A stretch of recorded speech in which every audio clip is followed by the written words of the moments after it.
നമസ്കാരം. കള്ളപ്പണവും അഴിമതിയും നടത്തി എത്രയൊക്കെ ഒളിച്ചോടാൻ നോക്കിയാലും ഒടുവിൽ നിയമത്തിന്റെ മുൻപിൽ മുട്ടുമടക്കേണ്ടി വരുമെന്നതിന്റെ ഏറ്റവും പുതിയ തെളിവാണ് ഇപ്പോൾ കേരള ഹൈക്കോടതിയിൽ നിന്നും പുറത്തുവരുന്നത്. മുൻ മുഖ്യമന്ത്രിയും പ്രതിപക്ഷ നേതാവുമായ പിണറായി വിജയന്റെ മകൾ വീണ വിജയൻ പ്രതിക്കൂട്ടിലായ CMRL എക്സാലോജിക് മാസപ്പടി കേസിൽ എൻഫോഴ്സ്മെന്റ് ഡയറക്ടറേറ്റിന് അന്വേഷണവുമായി അതിശക്തമായി മുന്നോട്ടു പോകാമെന്ന് ഹൈക്കോടതി ഡിവിഷൻ ബെഞ്ച് ഉത്തരവിട്ടിരിക്കുകയാണ്. കേസ് റദ്ദാക്കണമെന്നാവശ്യപ്പെട്ട് കരിമണൽ കമ്പനി MD ശശിധരൻ കർത്ത അടക്കമുള്ളവർ നൽകിയ അപ്പീൽ കോടതി പൂർണ്ണമായും തള്ളി. അറസ്റ്റ് അടക്കമുള്ള കടുത്ത നടപടികൾ തടയണമെന്ന ഇവരുടെ അഭ്യർത്ഥന കോടതി അംഗീകരിച്ചില്ലെന്ന് മാത്രമല്ല, സുപ്രീം കോടതിയിൽ അപ്പീൽ പോകാൻ 2 ആഴ്ചത്തെ സാവകാശം വേണമെന്ന ആവശ്യവും കോടതി നിരസിച്ചു. കേസ് ഇൻഫർമേഷൻ റിപ്പോർട്ട് രജിസ്റ്റർ ചെയ്തിട്ടില്ലെങ്കിലും സ്വത്തുക്കൾ മരവിപ്പിക്കാനും പ്രതികളെ സമൻസ് അയച്ച് വിളിച്ചു വരുത്താനും ഇഡിക്ക് പൂർണ്ണ അധികാരമുണ്ടെന്ന് ജസ്റ്റിസുമാർ വ്യക്തമാക്കി കഴിഞ്ഞു. ചെയ്യാത്ത IT സേവനത്തിന്റെ പേരിൽ 2016 മുതൽ വീണ വിജയന്റെ അക്കൗണ്ടിലേക്ക് എത്തിയ ആ 2 കോടിയിലധികം രൂപയുടെ കള്ളപ്പണ ഇടപാടിൽ ഇനിയുള്ള ദിവസങ്ങളിൽ ഇഡി കടുത്ത നടപടികളിലേക്ക് കടക്കുകയാണ്. ഈ കേസിന്റെ പശ്ചാത്തലം നമ്മൾ ഗൗരവത്തോടെ നോക്കണം. SFIO അന്വേഷണം ശക്തമാക്കുകയും ഇഡി ഉദ്യോഗസ്ഥർ പിണറായി വിജയന്റെ വീട്ടിൽ റെയ്ഡ് നടത്തുകയും ചെയ്തപ്പോൾ ഈ നേതാക്കളുടെ പ്രേരണ കൊണ്ട് ഇഡിക്ക് നേരെ കമ്മ്യൂണിസ്റ്റ് അണികൾ വലിയ തോതിൽ അക്രമം അഴിച്ചുവിട്ടിരുന്നു. കേന്ദ്ര ഏജൻസിയുടെ വാഹനം തല്ലിപ്പൊളിച്ച് ഭീകരാന്തരീക്ഷം സൃഷ്ടിച്ച കേസിൽ വിജയ് വിമൽ അടക്കം 26 കമ്മ്യൂണിസ്റ്റ് പ്രവർത്തകരാണ് ഇപ്പോൾ ജാമ്യമില്ലാതെ ജയിലിൽ കഴിയുന്നത്. കണ്ടാൽ അറിയാവുന്ന 300ഓളം പേർക്കെതിരെയാണ് വധശ്രമം ഉൾപ്പെടെയുള്ള കടുത്ത വകുപ്പുകൾ ചുമത്തി കേസെടുത്തിരിക്കുന്നത്. നേതാക്കളുടെ മക്കൾ കോടികൾ വാരിക്കൂട്ടിയതിന് കാവൽ നിൽക്കാൻ പോയി ജയിലിലായ ആളുകളെ ചൊല്ലി പാർട്ടി കമ്മിറ്റികളിലും അണികൾക്കിടയിലും ഇപ്പോൾ ശക്തമായ പ്രതിഷേധമാണ് ഉയരുന്നത്.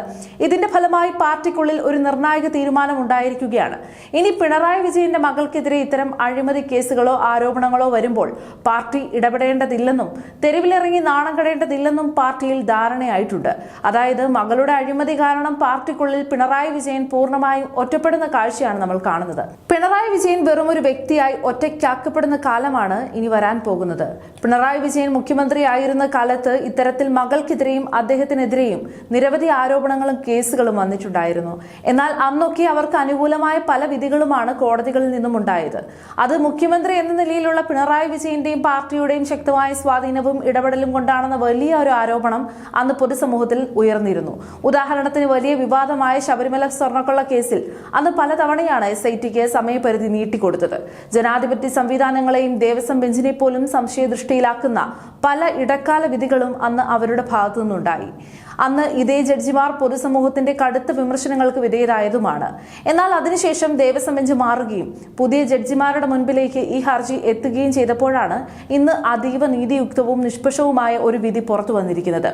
ഇവിടെ പൊതുസമൂഹത്തിൽ ഉയർന്നു വരുന്ന മറ്റൊരു പ്രധാന ആരോപണം എന്താണെന്ന് വെച്ചാൽ, ഇതേ പിണറായി വിജയൻ ഇപ്പോഴും മുഖ്യമന്ത്രി കസേരയിൽ ഇരിക്കുകയായിരുന്നുവെങ്കിൽ ഇതേ ബെഞ്ചിൽ നിന്ന് ഒരിക്കലും ഇത്തരമൊരു വിധി ഉണ്ടാകുമായിരുന്നില്ല എന്നാണ് ജനങ്ങൾ വിശ്വസിക്കുന്നത്. അന്ന് മുഖ്യമന്ത്രിയായിരുന്നപ്പോൾ കോടതികളെ പോലും നിശബ്ദമാക്കാൻ കെൽപ്പുള്ള PR സംവിധാനങ്ങൾ ഇന്ന് പിണറായി വിജയനില്ല. അദ്ദേഹം ഇപ്പോൾ മുഖ്യമന്ത്രിയല്ല, യാതൊരുവിധ സ്വാധീനവുമില്ലാത്ത വെറും ഒരു പ്രതിപക്ഷ നേതാവ് മാത്രമാണ് എന്ന് ഈ കോടതി വിധി അടിവരയിടുന്നു. അധികാരത്തിന്റെ തണലിൽ എന്തും ചെയ്യാമെന്ന് കരുതിയവർക്ക് കാലം കാത്തുവെച്ച കാവ്യനീതിയാണിത്. അന്ന് അടിയന്തര പ്രമേയ ചർച്ചകളിൽ പ്രതിപക്ഷം മാസപ്പടി വിഷയം ഉന്നയിച്ചപ്പോൾ തന്റെ മകൾ ഒരു തെറ്റും ചെയ്തിട്ടില്ല എന്ന് പറഞ്ഞ് നിയമസഭയിൽ വെല്ലുവിളിച്ച് പിണറായി വിജയൻ ഇന്ന് നിസ്സഹായനാണ്. രേഖകൾ കൈമാറി അന്വേഷണത്തോട് സഹകരിക്കാനും തെറ്റൊന്നും ചെയ്തിട്ടില്ലെങ്കിൽ ക്ലീൻ ചീറ്റ് വാങ്ങിപ്പോകാനും ഹൈക്കോടതി CMRLനോട് മുഖത്തു നോക്കി പറഞ്ഞപ്പോൾ കമ്മ്യൂണിസ്റ്റ് ക്യാമ്പ് പൂർണ്ണമായും തകർന്നുപോയി. സ്വന്തം മകളുടെ അഴിമതിക്ക് വേണ്ടി പാർട്ടിയെയും അണികളെയും പണയപ്പെടുത്തിയ പിണറായി വിജയന് ഇനി പാർട്ടിക്കുള്ളിൽ നിന്നും യാതൊരു സംരക്ഷണവും ലഭിക്കില്ല. കാരണം അണികളും നേതാക്കളും ഒരേപോലെ തിരിച്ചറിഞ്ഞു കഴിഞ്ഞു. ഈ അഴിമതിക്ക് കൂട്ടുനിന്നാൽ ബാക്കിയുള്ള പാർട്ടിയുടെ കൂടി കേരളത്തിൽ നിന്ന് അറ്റുപോകുമെന്ന്.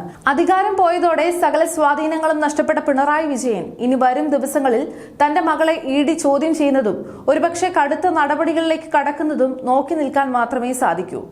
നിയമം അതിന്റെ വഴിക്ക് ശക്തമായി നീങ്ങുമ്പോൾ കമ്മ്യൂണിസ്റ്റ് ധാർഷ്ട്യത്തിന്റെ അന്ത്യമാണ് കേരളം ഇനി കാണാൻ പോകുന്നത്. CMRL എക്സാലോജിക് മാസപ്പടി കേസിൽ ഇഡി അന്വേഷണം തടയാനാകില്ലെന്ന് പ്രഖ്യാപിച്ച ഹൈക്കോടതി ഡിവിഷൻ ബെഞ്ചിന്റെ വിധി പിണറായി വിജയന്റെ രാഷ്ട്രീയ ജീവിതത്തിനേറ്റ ഏറ്റവും വലിയ പ്രഹരമാണ്. അന്ന് മുഖ്യമന്ത്രിയായിരുന്നപ്പോൾ പല കേസുകളിലും സ്വാധീനം ചെലുത്തി രക്ഷപ്പെട്ടതുപോലെ ഇനി രക്ഷപ്പെടാമെന്ന് പിണറായി വിജയൻ കരുതേണ്ട.